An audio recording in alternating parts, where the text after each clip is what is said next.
Time TV ന്യൂസിലേക്ക് സ്വാഗതം. Palliative ദിനാചരണ സന്ദേശ റാലിയും ബോധവൽക്കരണ ക്ലാസും സംഘടിപ്പിച്ചു.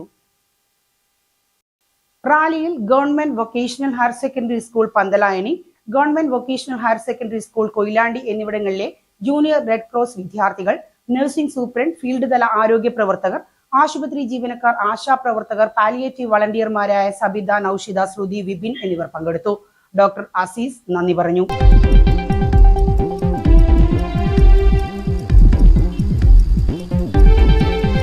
Olivia Woods, customized interior furnishing and wooden furniture manufacturing, Hilbasar Road, Muchukunno.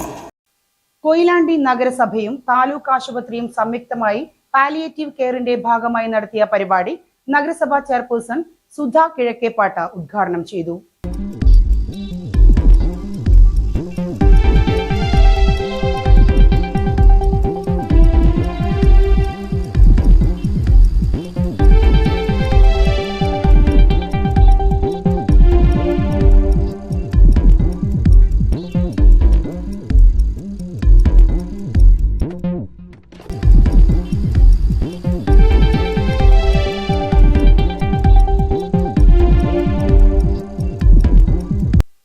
സന്ദേശ റാലി നഗരസഭ ആരോഗ്യ standing committee chairperson Prajila C flag off ചെയ്തു.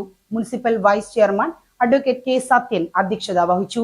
കൊയിലാണ്ടി താലൂക്ക് ആശുപത്രി സൂപ്രണ്ട് ഡോക്ടർ വിനോദ് വി സ്വാഗതം പറഞ്ഞു. കൗൺസിലർമാരായ Azeez master, Indira teacher, V Ibrahim Kutty, Rathnavalli, Sheeba Areekkal, Vishnu, Rahmath, Sumathi, Sumesh, junior health inspector Rajeev, Rajan, PRO Jaya Praveen എന്നിവർ ആശംസകൾ അർപ്പിച്ച് സംസാരിച്ചു. ഡോക്ടർ റഷീദ് പാലിയേറ്റീവ് ദിന സന്ദേശ പ്രതിജ്ഞ ചൊല്ലിക്കൊടുത്തു. സമീപ പ്രദേശത്ത് പ്രയാസപ്പെടുന്ന രോഗികളെ സന്ദർശിക്കുവാൻ ഞാൻ സമയം കണ്ടെത്തും.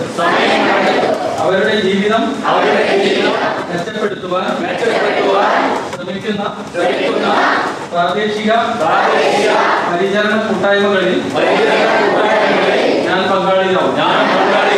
വീട്ടിലും സുഹൃത്തുക്കൾക്കിടയിലും അയൽപക്കത്തും ഈ വർഷത്തെ പാലിയേറ്റീവ് കെയർ സന്ദേശമായ ഞാനുമുണ്ട് പരിചരണത്തിന് എന്ന ആശയം പ്രചരിപ്പിക്കുവാൻ ഞാൻ ശ്രമിക്കുന്നതാണ്. പ്രതിജ്ഞ. പയ്യോളി കോപ്പറേറ്റീവ് അർബൻ ബാങ്ക് ചെയർമാനായി MK പ്രേമനും വൈസ് ചെയർമാനായി V ഹമീദ് മാസ്റ്ററും തെരഞ്ഞെടുക്കപ്പെട്ടു.